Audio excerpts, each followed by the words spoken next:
सर्व ज्येष्ठ श्रेष्ठ सन्माननीय महाशय बंधू भगिनी आपणास जय श्रीराम. श्रीरामनवमी श्रीराम जन्मोत्सव या निमित्ताने मी सादर करीत आहे मानवश्रेष्ठ श्रीराम. मित्रांनो, मानव जन्मात उच्च ध्येय व सर्वश्रेष्ठ आदर्श ठेवण्यासाठी श्रीराम यांचा जन्म चैत्र शुद्ध नवमीला दुपारी 12 वाजता झाला. रणरणत्या कडकडत्या उन्हात जीव व जगत आधी व्याधी उपाधी यांनी तप्त होतात, तेव्हा श्रीराम प्रेम, शांती, पावित्र्य, सुख, संपदा, संस्कार घेऊन जन्माला येतात. भारतीय संस्कृतीत सुसंपन्न व सुसंस्कारित आदर्श प्रजाहितकारक राज्य निर्माण झाले. रामराज्याचे नेतृत्व श्रीरामांनी केले.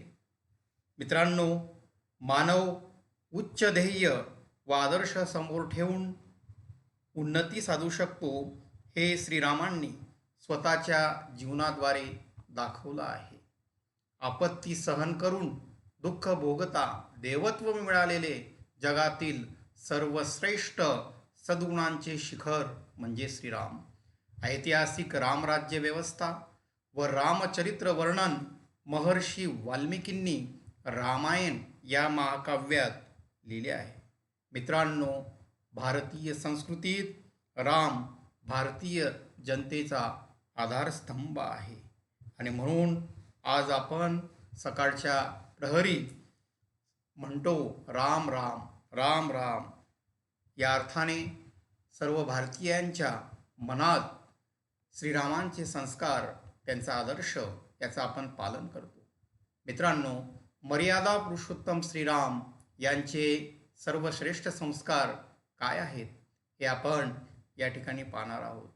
पितृभक्त श्रीराम वडिलांची आज्ञा पालन करून उच्चतम कौटुंबिक आदर्श ठेवला. राजा दशरथ यांनी कैकेयीला दिलेले वरदान होते. या वरदानांची त्यांना आठवण पडली होती. परंतु श्रीरामाचा राज्याभिषेक आदल्या दिवशी होत होता. त्याच्या आदल्या रात्री राजमहालात एक प्रसंग घडला. कैकेयी मातेला मंथरा दासीने वरदानाची आठवण करून दिली आणि त्या रात्री कैकेयीने राजा दशरथ यांना त्यांच्या 2 वरदानाची आठवण करून दिली. राजा दशरथ निराश झाले. जेव्हा दुसऱ्या दिवशी सकाळी श्रीराम पिता दशरथ यांना भेटायला गेले, त्यावेळी रामाच्या चेहऱ्यावर हर्षोल्लास होता. अयोध्येचे सर्व प्रजा, सर्व नागरिक राम राजा होणार आहेत या आनंदात होते. अशावेळी श्रीरामांनी राजा दशरथाची भेट घेतली. राजा दशरथाच्या चेहऱ्यावर निराशा होती. निराश चेहऱ्याने काही सांगू पावत नव्हते. कैकेयी मातेची वरदानाचे कथन करत असताना म्हटले, श्रीराम, तुझ्या पिताश्रीचे तुझ्यावर अनवरत प्रेम आहे. म्हणून त्यांच्या मनातली इच्छा आहे की तू 14 वर्ष वनवासाला जावे आणि तुझे लहान बंधू भरत राज्य सांभाळेल, त्याचा राज्याभिषेक होईल. ही बातमी ऐकताच रामांच्या चेहऱ्यावर कुठलीही व्यथा नव्हती. माझ्या पिताश्रीचे शब्द आणि शब्दाचं पालन करेल, त्यांच्या आज्ञेचं मी पालन करेल आणि म्हणून श्रीरामांनी वनगमनाची आज्ञा प्रसन्नतेने मान्य केली. मित्रांनो, आपल्या पिताची आज्ञा पालन करणे हा केवढा मोठा आदर्श आहे, केवढा मोठा संस्कार आहे. आपला पिता दशरथ पुत्रवर्णन करताना म्हणतात, श्रीराम एकदा जे बोलतो ते करून दाखवतो. माझा मुलगा सतत माझे ऐकत आला आहे. केवढं भाग्य आहे. पुत्रधर्माचं पालन श्रीरामांनी केलं. केवढा मोठा आत्मविश्वास आहे. मित्रांनो, श्रीरामांचा पुढचा संस्कार आहे अलौकिक बंधुप्रेम. आपल्यासमोर श्रीराम भरत भेट दिसत आहे. राम, लक्ष्मण, भरत, शत्रुघ्न हा बंधुप्रेमाचा आदर्श आहे. मित्रांनो, राजवैभव सोडून लक्ष्मणाचा बंधूसाठी वनवासाचा निर्णय होत असतो. आपल्या पित्याची आज्ञा करताना जेव्हा श्रीराम वनवासाला जायला निघाले, लक्ष्मण बंधूंनी कधीही आपल्या कौटुंबिक सुखाचा किंवा राजमहालाचा विचार केला नाही. ते सोबत निघाले. बंधुप्रेमात भांडण नाही. या कुटुंब व्यवस्थेमध्ये बंधुप्रेम असे आहे की त्यागात बंधू पुढे आणि भोगात मागे, हा जीवनमंत्र श्रीरामांनी दिला. भरताच्या कैकई मातेविषयीचा क्रोध जेव्हा भरत कैकई मातेला भेटतात, माझ्या मोठ्या बंधूला तू वनवासात पाठवले, मोठा राग त्याच्या मनामध्ये होता. आणि हा राग काढण्यासाठी, श्रीरामाची माफी मागण्यासाठी परत वनवासाच्या मार्गाने भरत श्रीरामाला भेटण्यासाठी जातात. कर्तव्याचा पालनाचा उपदेश श्रीराम यांनी भरत भेटीच्या दरम्यान दिला. श्रीरामासाठी भरताचा राजगादीचा त्याग हा एक संकल्प त्यांनी केला. श्रीरामाच्या पादुकाचे राजगादीवर पूजन केले आणि अयोध्येच्या सीमेवर झोपडीत कुटियात 14 वर्ष श्रीरामाच्या नावाचा राज्यकारभार चालविला. श्रीरामाचे बंधुप्रेमाचे सुवचन कथन करत असताना श्रीराम म्हणतात, माझी प्रत्येक कृती आम्हा भावांचे संबंध अभेद्य राहण्यासाठी आहे. भ्रातृ संबंधाची होडी करून मला विश्वाचे राज्य नको. मित्रांनो, केवढं मोठं अगाध बंधुप्रेम आहे. या चारही भावंडांमध्ये कुठेही मतभेद नाही. कुटुंब व्यवस्थेत असे बंधुप्रेम उदयाला आले, केवढा मोठा विकास त्या कुटुंबाचा, त्या समाजाचा, त्या राज्याचा होईल. हा मोठा संस्कार श्रीरामांनी भारतीय जनतेला दिला, विश्वाला दिला. पुढच्या संस्काराच्या बाबतीत विचार करत असताना आदर्श मैत्रीभाव, हा मैत्रीभाव जोपासताना श्रीरामाचे श्रेष्ठ भक्त हनुमान, श्रीरामाचे मित्र सुग्रीव, श्रीरामाचे दुसरे मित्र गुह, एकनिष्ठ, या मैत्रीभावाचे हे 3 मित्र उदाहरण आहेत. गुहाचे रामावर अलौकिक प्रेम होते. श्रीराम संकटात सापडले तर गुह लढायला तयार झाले. गुहाच्या मनामध्ये शंका आली की भरत सैन्य घेऊन श्रीरामावर आक्रमण करायला तर चालला नाही ना, अशी शंका मनात आल्यावर स्वतःचं सैन्य घेऊन लढायला तयार झाला. मित्रांनो, आपल्या मित्रावर कोणतेही संकट आले तर एक मित्र मनात कोणताही विचार न करता बलिदान द्यायला तयार असतो. केवढा मोठा त्याग, केवढं मोठं समर्पण, हा आदर्श मैत्रीभाव आहे. मित्रांनो, बुद्धिमताम वरिष्ठाम असे विशेषण ज्या हनुमान सेवक यांना लागतं, असे वीरश्रेष्ठ भक्त हनुमान, जे राजनीती निपुण बलशाली आहेत. भक्त हनुमान यांनी सीतामातेचा शोध घेतला. रामाने केवढा मोठा जबाबदारीचा, कर्तव्याचा आधार हनुमंतराय यांना दिला. सीतामातेचा शोध घेत असताना हनुमानाने आत्मशक्तीने समुद्र उल्लंघन केले. श्रीरामांना माहिती होतं की हनुमंतराय याचा पराक्रम अतुलनीय आहे. प्रथम जेव्हा श्रीराम हनुमान यांची भेट होते, त्यावेळी हनुमान यांनी लहानपणापासून आपल्या मनामध्ये श्रीरामाची प्रतिमा तयार केली होती की माझे वीर भगवान श्रीराम केव्हा मला भेटतील. आणि जेव्हा भेट झाली त्यावेळी श्रीरामांनी हनुमंताला आपले मित्र, आदर्श भक्त केला आणि पूर्ण विश्वास व्यक्त केला आणि म्हणून या जबाबदाऱ्या दिल्या.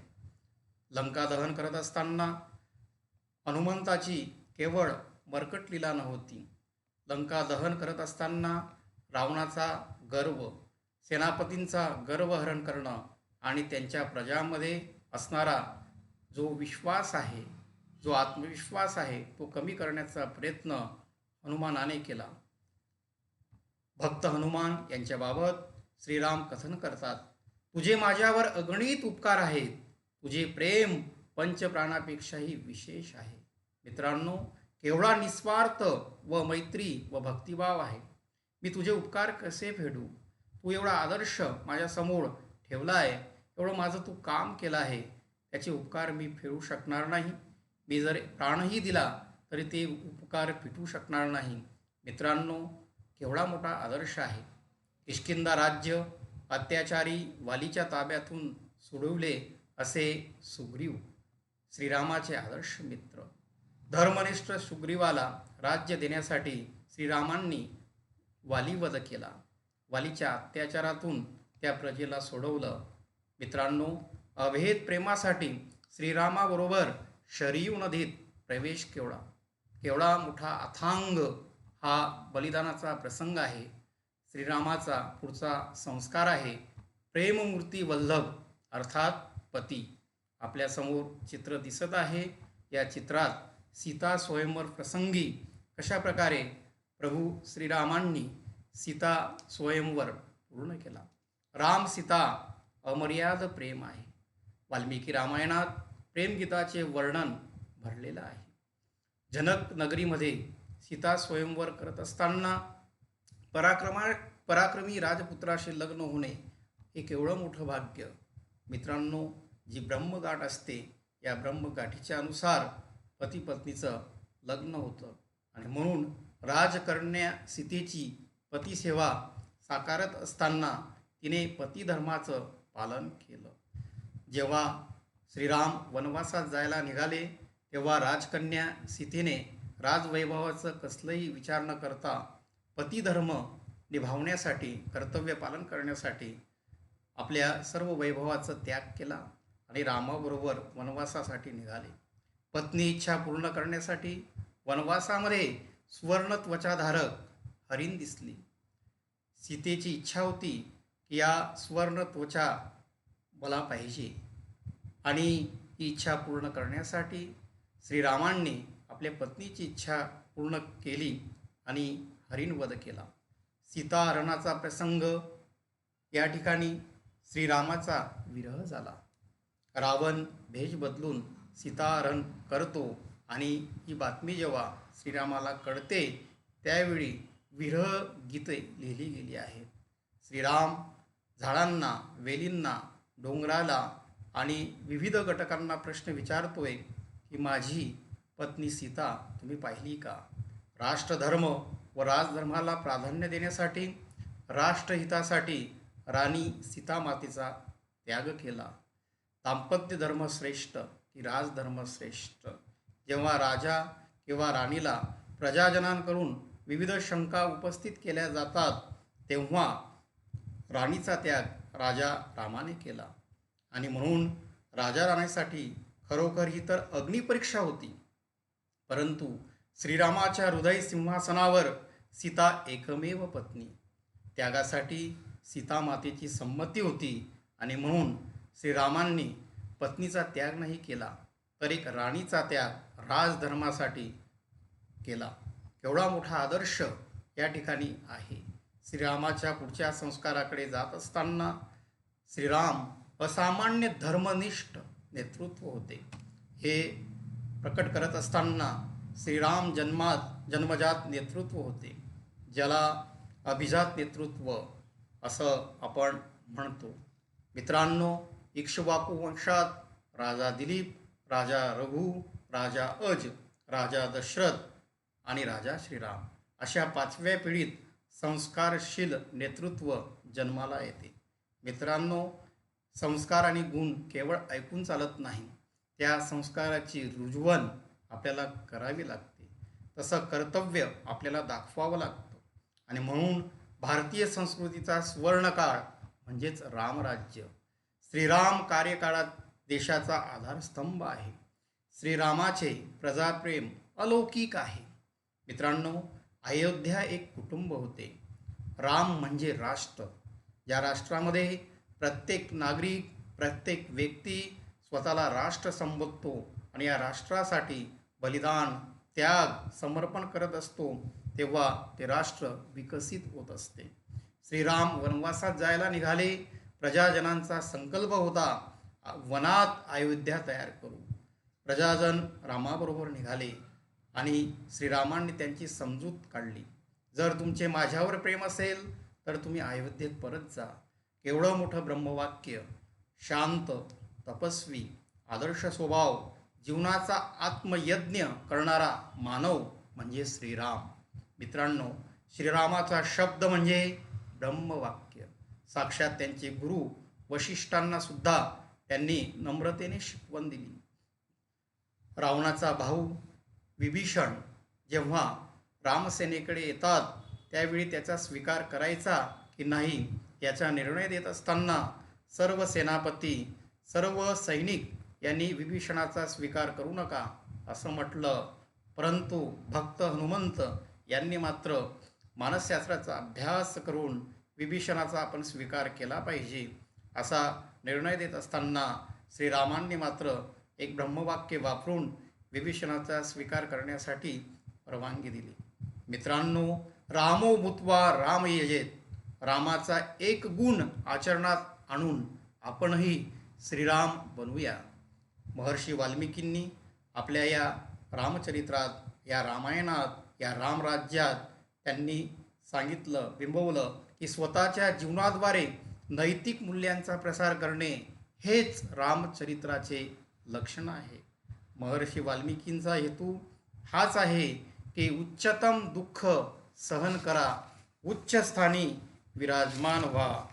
असे श्रीरामचरित्र आपल्या भारतीय संस्कृतीसाठी, आपल्या उज्ज्वल अशा प्रकारच्या समाजव्यवस्थेसाठी आवश्यक आहे. संस्काराचा सागर म्हणजे श्रीराम. अशा या भारतभूमीमध्ये जन्म घेणे हे खरोखरच दुर्लभ आहे. रामनवमीच्या दिवशी आपण श्रीरामाच्या या आदर्श संस्कारांचा एक एक जर गुण घेतला तर आपला उत्सव सार्थकी लागेल. मानव मात्राला प्रेरणा व प्रोत्साहन देणाऱ्या सागरासारख्या गंभीर, आकाशासारख्या विशाल व हिमालयासारख्या उदात्त श्रीरामाच्या जीवनाचा विचार करून त्यांचे एक एक गुण आपण आणले तर आपली संस्कृती, आपला देश उज्ज्वल बनेल, विकसित बनेल. अशा विकसित भारतासाठी श्रीराम राजा म्हणून, कुटुंब प्रमुख म्हणून, कुटुंबातला आदर्श भाऊ म्हणून, एक अलौकिक मित्र म्हणून आपल्याला आदर्श आहे. आपण खऱ्या अर्थाने संकल्प करूया की रामाचा आदर्श, रामाचे गुण मी एक एक करून माझ्या आचरणात आणेल. असा संकल्प करत असताना आपण या रामनवमीच्या दिवशी श्रीरामांना साष्टांग दंडवत घालूया, प्रणाम करूया. लोकाभिरामं रणरंगधीरं राजीवनेत्रं रघुवंशनाथं कारुण्यरूपं करुणाकरं तं श्रीरामचंद्रं शरणं प्रपद्ये. बोलो सियावर रामचंद्र की जय.